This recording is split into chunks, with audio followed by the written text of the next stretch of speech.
নমস্কার বন্ধুরা, আজ কিন্তু চিকেনের আর একটি রেসিপি নিয়ে চলে এলাম। আর এই রেসিপিটা কিন্তু কিছুটা ধাবা স্টাইলের আর কিছুটা আমি নিজের মনের মতন করে করেছি। তো খেতে কিন্তু দুর্দান্ত হয়েছে।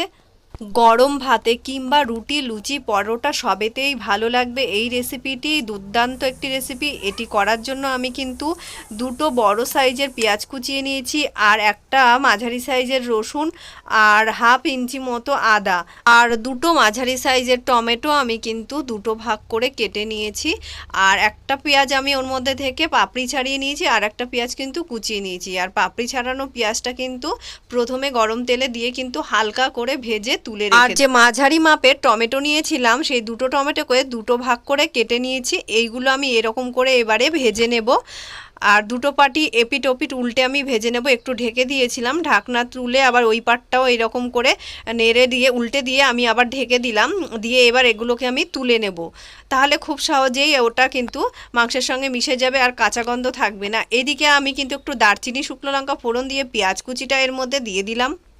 দুটো পেঁয়াজের মধ্যে একটা পেঁয়াজ কিন্তু আমি কুচিয়ে নিয়েছিলাম, সেই পেঁয়াজটা আমি এখানে দিয়ে দিলাম ভালো করে। আর তোমরা যদি গ্রেভিটা একটু বেশি চাও তাহলে কিন্তু, বা একটু বেশি স্পাইসি খেতে চাও তাহলে কিন্তু পেঁয়াজের পরিমাণটা বাড়াতে পারো।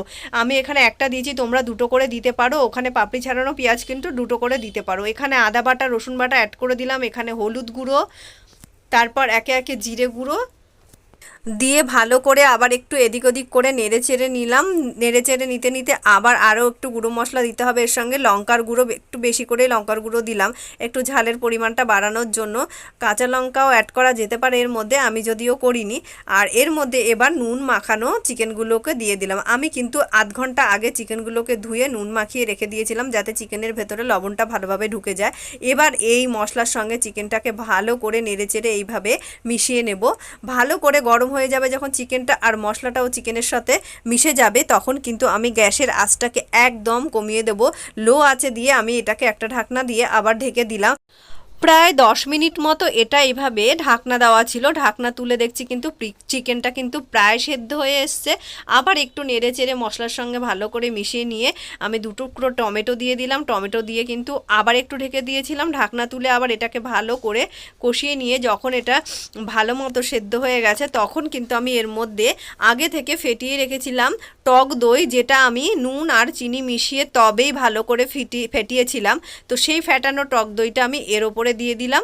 দিয়ে এটাকে আর বাটিটা ধুয়ে একটুখানি জাস্ট জলটা দিলাম, আর কিন্তু জলের মধ্যে কোনো জল অ্যাড করার দরকার নেই। তো ভালো করে এবার এটা দিয়ে কষিয়ে নিলাম।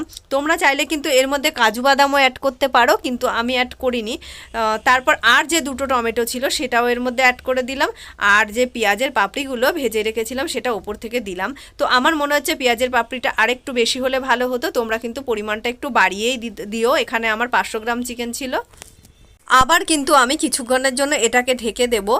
আর এইভাবে ঢেকে ঢেকে রান্না করলে কিন্তু এই চিকেনের স্বাদ কিন্তু দুর্দান্ত হবে। আবার আমি এর মধ্যে 2-3টে মতো শুকনো লঙ্কাও অ্যাড করে দিলাম, এতে গন্ধটা ভালো আসবে, শুকনো লঙ্কার একটা গন্ধ। আর ওপর থেকে গরম মশলার গুঁড়ো ছড়িয়ে দিলাম। আর কোনো মিষ্টি দেওয়ার দরকার নেই, যেহেতু আমি টক দইয়ের মধ্যে আগে থেকে মিষ্টি দিয়েছিলাম। আর ঢেকে দিলাম কিছুক্ষণের জন্য। ঢাকনা তুলেই রেডি আমাদের আজকের চিকেন।